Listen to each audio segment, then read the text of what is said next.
Used to get my hair done, used to have my nails long, used to wearing makeup every day. Hello everybody, welcome back to my channel. For today's video, I wanted to do everything that permanently changed about me after pregnancy. So like a mix of the mental and the physical. I've done a couple of these throughout my journey, like unexpected changes during pregnancy, the things that changed after birth, like when it was super fresh, and now that I'm 1 year out, I feel like I know the changes that are here to stay. Some good, some bad, and like I always say, every journey, every pregnancy, every baby is different.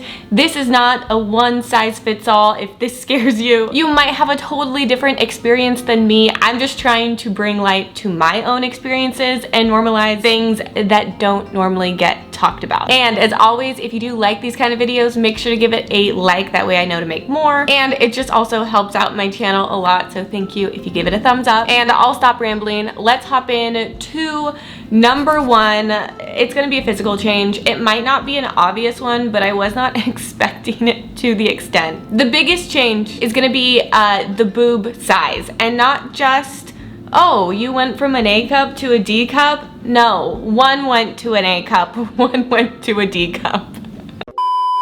For my journey in particular, I did breastfeed for a year. I'm actually still breastfeeding right now, and I'm like trying to wean. So yes, technically some changes will still occur, but I am not optimistic about these guys, because I'll be honest, they don't look that different like this. I have to actually like take my top off, because since I am breastfeeding, I have like breast pads on. I have my Nay padded bra. I have this like very tight compression workout top. I'm not like purposely trying to make the girls look even. I'm just letting you know, like, looks can be deceiving from the outside. If I take my top off, this was something that happened throughout my breastfeeding journey. It definitely got worse as the months went on, and it's just like to the point of no return. It's something I've had to come to accept, and I want to normalize it. If it's happening to you, girl, same. Number two, and I think this is mental and physical, but I'm gonna call it phantom pain, pressure, kicks. I feel like when most people think about phantom pain, they think about when somebody like loses a limb and then they receive pain signals to a limb that does not exist. And that's where I mostly hear that kind of term used. But I have phantom pain that happens every once in a while, phantom kicks. I had a not so fun labor, and I was actually crowning. I could feel my daughter's head for 3 hours. I don't know if that's okay or not, but it's left me with, sometimes I get like phantom pressure sensation. If you don't know, I am single, so my experience in that category, my sex life, is rather non-existent. But from my own personal experience, I can tell there's just like phantom pain, and I feel like, yes, with time, therapy, physical and mental, this will subside. But I don't know, I can't be alone in this. I'm a year postpartum and I still get all this phantom energy happening. Number three, and I'm gonna say this is an upside, my level of scheduling, multitasking, need to succeed is just skyrocketed. Like, maybe this isn't a good thing to say, but I think it's been obvious if you followed my journey for years, but it was like me getting pregnant just completely changed my mindset of what I want to achieve, why I want to achieve it, the work I'm gonna put into it. Like, the way I used to view time, just time, has changed. Like, I remember I'd be like, oh, I have to work today, or I'm gonna see my friend, so I'm not like, my day is gonna be that. But no, it's like I can also do that and cook breakfast, lunch, and dinner, and I can breastfeed, and I can shower, and I can send a few emails, and I can go to the dog park. And it would be smart if I went and filled up my tank with gas, so then tomorrow I could not have to stress about it for the morning routine and do it then, and then miss a nap schedule. I don't know. Even today, for example, I write out a little schedule for every single day, and I know I only have 45 minutes to get this video done, which prior me would have been like, that's not enough time. But now, mom hat me, that is more than enough time to achieve this while my daughter naps. She wakes up, I'm gonna give her a little pedicure, then we're gonna head to mommy me class, and I'm gonna come back and I'm gonna pack, I'm gonna edit this video. It's just like, I know I can do so much more for me, for her, for everyone. And I can tell you, I was not that way before. Number 4, this is probably the biggest physical change other than the boob size. For me, it's gonna be extra skin. I've noticed that, like, for me, my stretch marks faded. I did have some, but the one thing the entire year that did not change, if only proceeded to get more, is extra skin. If I was to say there's like one thing that I've not been self-conscious about, because I don't let myself negatively talk to myself, negatively look at the changes that my body went through, but I would be lying if I'm like, love it. It has been the one thing I've had to really actively try to accept and love. I personally did try to do some things like microneedling or lotions or oils, stuff like below a cosmetic procedure level, and nothing really changed it. Working out, eating healthy, drinking collagen, whatever it may be. I know my new skin is here to stay. My body had to make those changes in order to grow life. And so now, 1 year later, I've come to accept it, treat myself with respect and grace, and wear a low-rise bikini because, hey, I don't want to limit myself in a swimsuit category. I love a good high-waisted bathing suit, but I also, I don't know, I don't want to develop like a complex about anything. Like, this is my body. It's not gonna ruin my day. It's not gonna ruin your day. Can we have a little chat about this for a second? Like an honest, no judgment chat. Because like I said, out of everything that changed in my body, the extra skin is the one thing I do not fester on. I'm not hard on myself about it. And you know, obviously when I was pregnant, I did, you know, lotions, and then postpartum microneedling.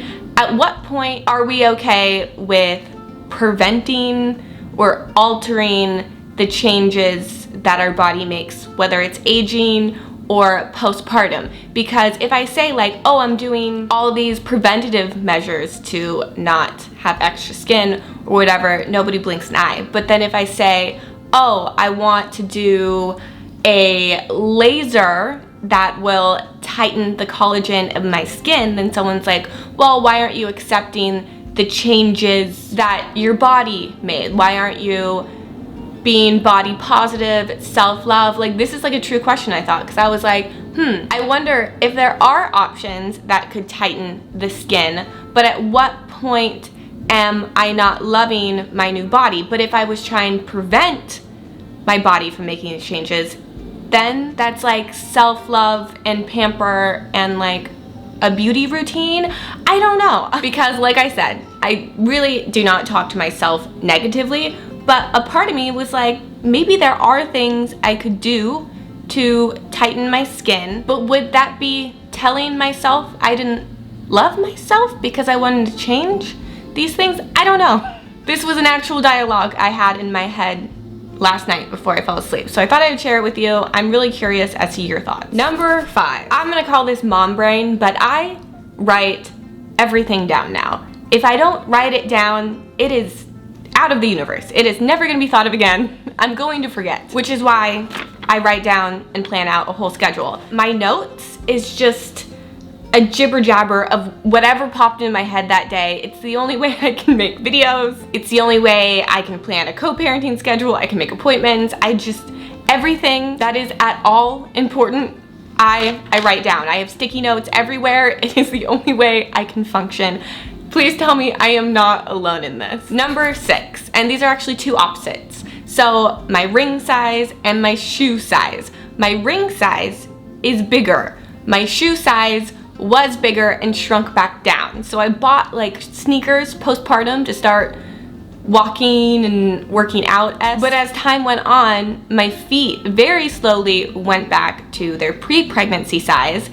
Thankfully, I don't wear my ring anymore, but it literally doesn't fit me. Maybe that's like a physical sign of something mentally, but yeah, my feet went back in size, but my ring size is bigger. Number 7. I'm gonna call this one concern primitive mindset. I don't know how else to describe it, but ever since I gave birth, I've had this mental mindset of, oh my God, nothing can happen to me. Oh my God, I must stay safe. Oh my God, I must be healthy. I've noticed now other moms talking about it, but they were like, oh, I could never do that because that would put me at risk, and I need to be okay because I have to take care of my kids. It's a bit of a new level of anxiety about your own well-being that I just didn't think, you know, was gonna be a part of parenthood. For example, I've mentioned I'm on dating apps, and I was scrolling and I saw someone and I was like, they'd be a great fit. And then I got down to them on a motorcycle and I said to myself, that is out of the equation because I am not going to risk being on a motorcycle because I have a kid to take care of. So next, it's the I don't need to be okay for me. I need to be okay for her. I need to cancel my plans with friends sometimes because I know I need to rest instead of having fun because I have to wake up in 8 hours to take care of a baby. Number 8, taste buds. This is something I have asked in general if other people's taste buds went back to normal, and a lot of people said yes. Mine are still different 1 year after pregnancy. It definitely is a lot closer to what I used to crave, like to eat pre-pregnancy, but I have such a sweet tooth now that I never used to have. Like I loved fruits before, but like that was my sweet tooth. I crave sugar all the time. I never used to like soda. Now that is my guilty pleasure. I still love soda, and I didn't drink it growing up, never cared for it until so much to the point that is definitely noticeably different change after pregnancy. Number 9, this is gonna be dark spots, freckles, moles. This is something I actually mentioned, I think, in my unexpected changes during pregnancy, and I thought, you know, I've heard of melasma. Is that what it, melasma? I had heard of that during pregnancy. Your skin can darken. I am now covered, especially in my boob area. I never had any freckles.